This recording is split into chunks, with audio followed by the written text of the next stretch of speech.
Srimathi, you have been a big champion of Tier 2 and Tier 3 cities, and you say that that's really where a lot of innovation is happening, and EdTech can really help in creating a new workforce. Talk a little about that, and then we'll go on to our favorite subject, women. Yeah, wonderful. Thank you so much. And I feel very nice here because if you had a chat GPT instead of me, it won't have any emotions seeing how audience is going in and out for a cup of coffee, yeah, right? But I think so many of them have been asking, asking. come back. Yeah, I mean, Kaveree, it was so nice in all these sessions. Nobody even questioned if the journalist will be replaced by AI. They brought about every other profession, including mine, but they never said so. Journalists are so confident that, nobody can replace what they do. It's good. I love that confidence. That's exactly, I do believe that everyone in this room should feel confident. And that's one of the reasons as to why we took work to where the workers are and move the work to talent hubs. I think somehow we should just stop calling this as Tier 2, Tier 3. Yeah, and I it brings agree. a lot of divide. My apologies. Yeah. My apologies. Because we just realized that all the urban cities today are born and have been wealthy. It's because 65% of the workforce have migrated from the talent hubs. Right. What do we do in small towns other than getting educated, right? Yeah. We don't have anything. And that's maybe one of the reasons as to why much of the workforce also don't go to these talent hubs, because they say they're all great place to live, but without pubs we can't survive, right? So we are also trying to change that. So what is so important? Education on one front is very important because nothing can replace degrees. Whether it's online degree or whether it's not going to replace, because education is for life. But however, competency-based skilling is for jobs. These two run in two tracks on which any train has to move. This destination is the same. It's raising the quality of life. It's raising everyone's else aspiration to be participating in this 5 trillion economy of India or globally. So these two are parallel engines on which we have to run anyone's career going forward. It's also because, Kaveree, the UN has predicted, in fact, the World Economic Forum has predicted, that more than 1 billion jobs are going to be impacted by technology. So technology is going to be one of the horizontals that's just going to run and change the way we work. Be it a journalist or be it a talent in the Tier 2 or Tier 3 or so, what we call as the talent hubs in India or worldwide. Look at how technology has transformed. It's not only cutting across jobs, but it also bringing contiguous workforce. There's a difference between continuum and contiguity. The whole workplaces are moving towards contiguity. Kaveree and myself can sit anywhere and work anywhere. The customers may be elsewhere. Your workforce can sit anywhere. It's not about virtual. The places are becoming more on the meeting of minds rather than meeting of workplaces. So when we moved and when we started to work from these places, it was not just about branding, but also saying, how do we make everyone empowered in those cities to take up global roles? This abundant women in these places, they have been studying BE, ME, MTech, suddenly they'll switch to MPhil, then they love MBA, then they have foreign degrees. They have not been working, right? Just take the work there and just help them to, competency here is what? Aspiration. They want to learn. They don't need, and some of these people who don't have background in engineering don't need to unlearn to learn. Those people who don't have anything to unlearn to learn are the best ones to pick up competency for their first jobs. So I think this is one of the radical moves that we did way back in 2015. So when the COVID struck and pandemic struck and everyone started to go back to their homes and be with their parents and the loved ones, we found that we are already there. Right. And we have the hubs, which was built through skilling and not just purely through the basic education and degree backgrounds. Right. I just need to add one more thing to this. It's also, the focus is on pedagogy. Yeah. So I have to mention that there's a lot of speakers and I see a lot of teachers also in this room. The line that you also talked about is Gurucool. I think the future is all about the gurus being cool. The gurus need That's to a be nice cool. one. Excellent. Right? Whether it is an education guru or a spiritual guru. Yeah. Because even if I go to a spiritual guru, I will go with a lot of answers already through my ChatGPT. Yeah. Because when I came to this forum, my creative agency, who partners with us for events like this, and my executive assistant who runs the office, they have nothing to do with EdTech.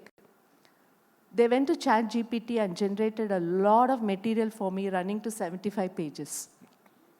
But then I come here, and Kaveree throws a very different question. Yeah. How does ChatGPT cannot help you? Exactly. That's what I'm saying. There are many things which the gurus need to become cooler, Yeah. and they should be open to a lot more interesting, immersive, confident questions coming from Gen Z. So I think while the technology... Or my generation, why only Gen Z, yeah? Absolutely. Gen Everybody, EX. Gen E, Y, X, everyone. So I think there's a lot more going on to that part. So when we talk about technology-based learning, taking to different parts of the world today through for inclusive learning, every speaker before me was talking about inclusive development and inclusive learning. It's also about who is going to impart the inclusive learning. The gurus need to be there. The gurus will need to adopt technology to be cool, because the learners are also being cool. There are more facilitation and conversation and dialoguing than teaching. That's right. And how are we going to embrace technology for these conversations rather than teaching? How are we going to bring immersive learning? Right. How are we going to go back to the Gurukulam days to be the cool guru? I think these are some of the things I'm sure we're going to discover in the next few years. Wonderful. Talking about cool gurus, Professor Rana, you have to be a really cool guru to run an institution like MIT. So what are the things, what are the curveballs that students throw at you which force you to re-examine the way, your own attitudes and your own way of teaching? Thank you for the question. So, my background is actually, I was a commander. Yeah, I in the believe you Indian were Navy. in the Navy, yes. For a long time, 30 The years. moustache gives you away. Absolutely, absolutely. Thank you. And I came into academics only later, 2012, so this is like my 11th year, 12th year. What she said was right. Srimathi made a point about gurus being cool. Yeah. So EdTech, what it has done is, it is supporting the education now. But it is certainly not the answer to a good guru. We all remember, I mean, people of my age can always remember at least one good lecturer or guru who actually must have touched you or changed your life. I remember Naval College of Engineering, we were still officers, and there was at least one person I remember who used to encourage us to ask questions, to sit down with us in our tutorials to see whether we are able to solve. That kind of gurus are missing now. There are few always there, but those cannot be replaced by education or EdTech platforms. But what EdTech can do is, it is providing you a personalized learning. It is giving you the accessibility. It is engaging the students very deeply now. So those are the supporting factors. But you still need that some personal to give you a personal touch to make you understand. To that, a human being responds much better. That is why you cannot take that guru out of the classroom. But with this also comes the importance of training the lecturers, because that is something which was somehow missing, because after COVID, we saw this kind of platforms running everywhere. My institute, again, it was running there. But we had to train the lecturers so that they can adapt or embrace the technology to perform better. There are a lot of benefits to the teachers also, the lecturers also.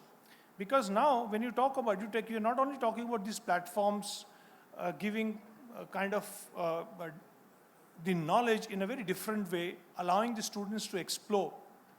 But at the same time, it allows you also to evaluate how you have performed. There are a lot of analytics built in the learning management system these days, which allows you to see as to how the students are doing, comparing between different sections and different students, how they have fared in a particular kind of a problem or when answering a particular kind of a question.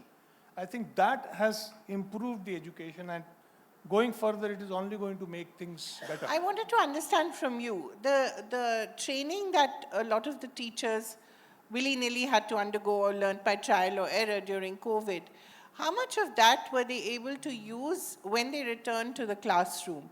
Or did they revert to their old ways of teaching? Got it. So I was fortunate in our institute, we started with this lecture capture system much before the COVID started. Of course, it was only a limited number of classrooms, but then we expanded and we went into more. Now almost every class has this. So this allows the students now to refer back to the lectures even after the class. And there are a lot of these bookmarks and other kind of facilities available to the students. So that allows the student to refer back to the lecture and then go back to the lecturer if they have a particular doubt which is not being clear. For the lecturers, it required some kind of a training because not everybody is so used to technology, using technology for the daily operations. Whereas the students can grasp it so fast. The students can also fall asleep while the teachers teaching. That always happens, yes. Suresh, I'd like to bring you in here because you were one of the earliest entrants into EdTech, and today we heard radical ideas like dispense with the classroom altogether. You don't need it, technology is enough. You've been there earlier, you're back again in that space now. How have things changed, and do you think a radical idea like that can actually work? Thank you for the question. I think if I had to place a question, this would have been the question I wanted placed in the audience. Okay, great. So I think the first is I want to sort of remove this word of edutech or Right. edtech. I know, I hate that too, I'm sorry. Because I think it's What about... can we call it? I think it is still called education. It is Right. still called learning. Nothing has changed. I think and I like Gurucool. Yeah. In the early days, we used to sit under a tree. We used to have a guru to teach. People learned very well. We produced some of the best people from there. And then, of course, we migrated from there to having books that you could read from. And then, of course, we had television that came. And then the internet came. And I think all of it, from my view, is just technology advancement. Banks use technology. Insurance companies use technology. Today, I think every business uses technology. That they never are called business techs. Somehow education has become EdTech. It has always been education. Nothing has changed. And I think from my own experience, from what I have seen, I liked when Srimathi said, let's not call it tier 2, tier 3. Yeah, I know. We've had a lot of renaming in this session. I think already we've dispensed with 2 terms. I think lots of us here have origins coming from tier 2 and tier 3s. And all of us are today sitting in a tier 1 town and talking about it. India is always, from what I have seen with education, having worked with so many students, it's always been about outcomes. Many of us go through an education system not to learn about Fourier transforms and probabilities, but a view on the outcome. And I always keep saying that if somebody should tell that for somebody to get into an IIT, all you have to do is walk up Tirupati every day in the morning, walk back down in the evening, and do it for 2 years, and you will get into the top 100 ranks of JEE. I think a quota in Rajasthan will go empty, and Kir Tirupati will become full. I think that's one of the things that people look for in outcomes. And today you are finding a significant resurgence across all parts of India, because Indians have finally tasted the benefits coming from education and the outcomes. I think in any education system, wherever we use technology very optimally, the focus has to be a measurement of outcomes. Yeah, as a nation, we're obsessed with marks, right? I mean, we want, I think that's in our DNA, right? That's why we like KBC, we like anything that gives us this percentage, that percentage, this mark, these marks, that marks. I think there is a good and bad side to it.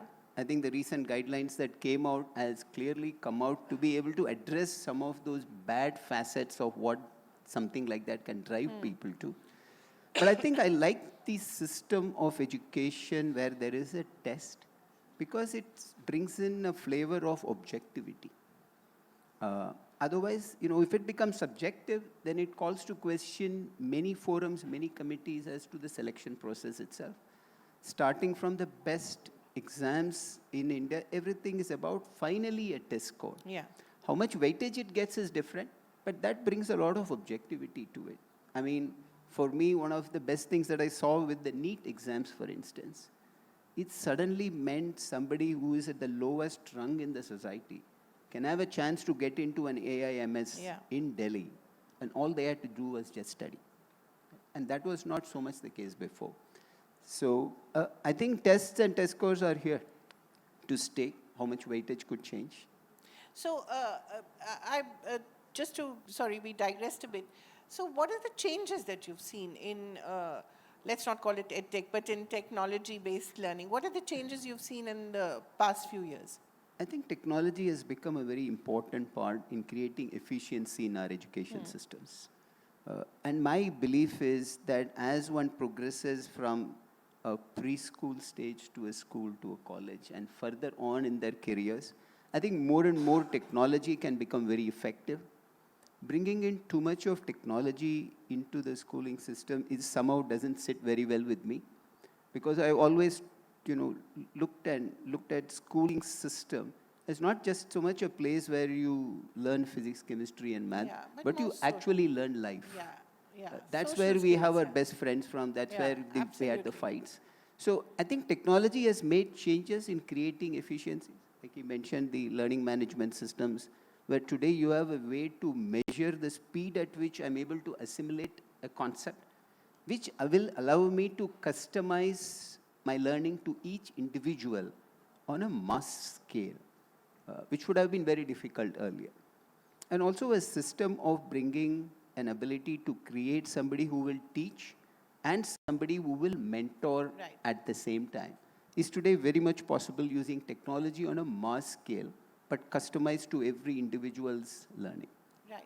Srimathi, I want to bring you in here and ask you, you said the talent hubs have empowered a lot of people, the fact that you took work to the talent hubs.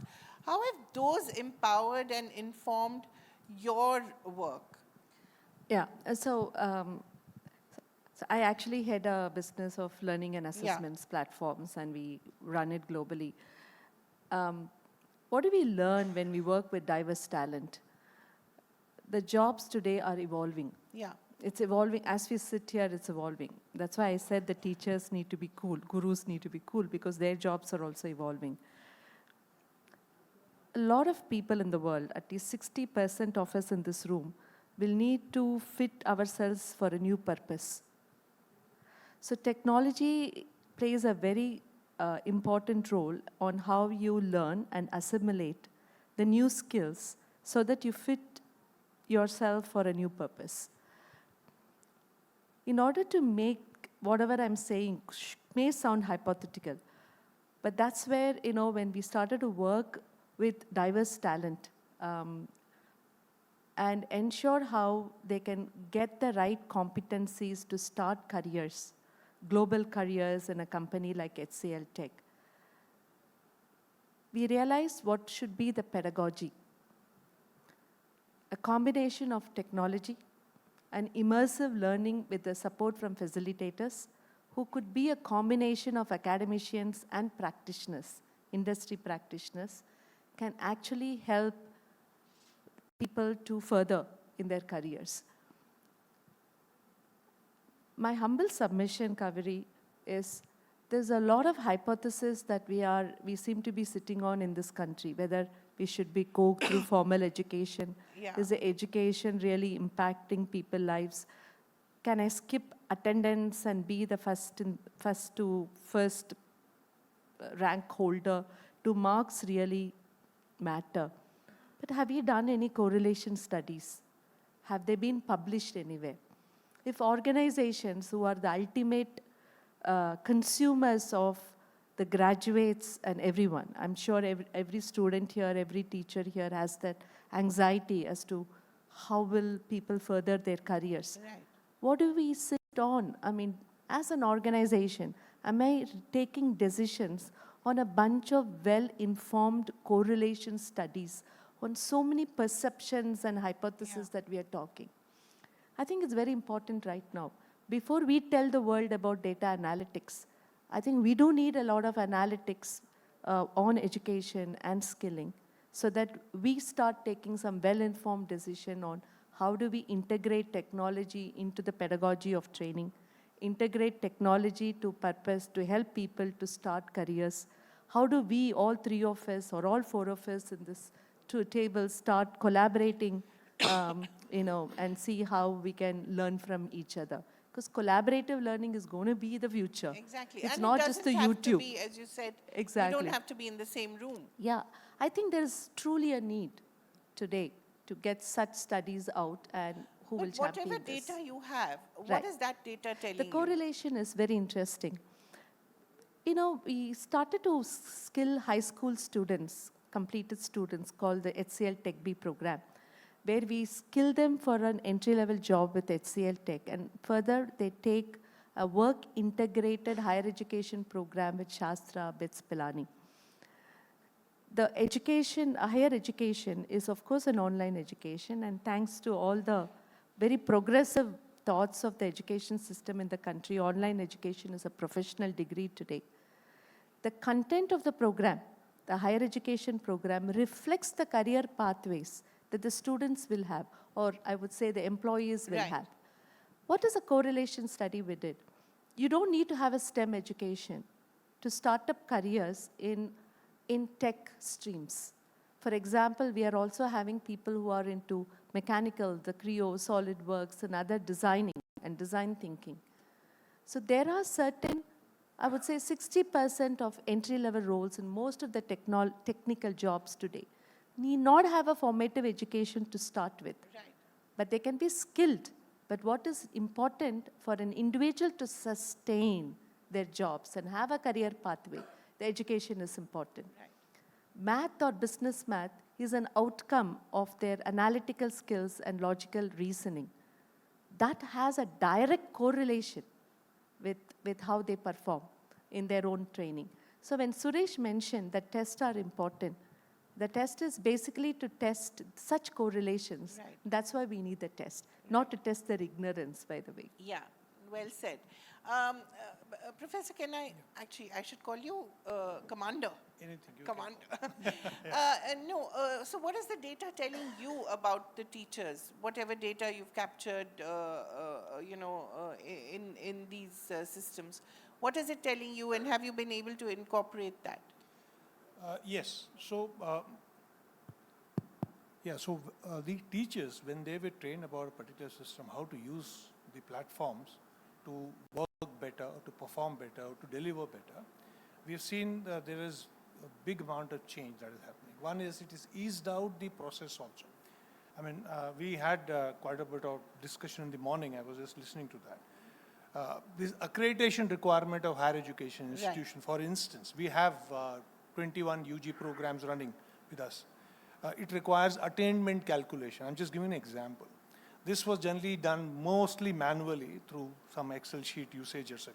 But now the technology is allowing them to do it in an automated way. So it directly comes from the platform, directly calculations of all the students, and then the overall program plus the course calculation.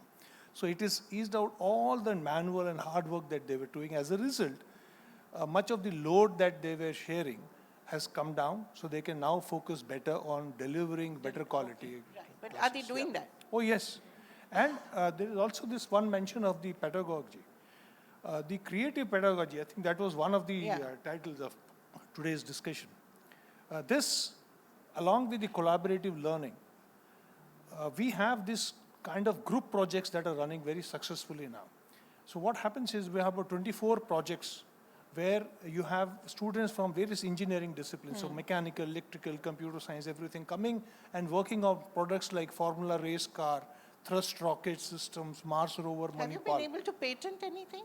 Oh, yes. Yeah? Yes. So this allows students to come out with publication, Right. patent, but more importantly, it allows the student to work in groups. Right. Important life skills get delivered inside the workshop. The real world problem they are facing, They learn how to manage the task. They learn leadership skills. They learn teamwork.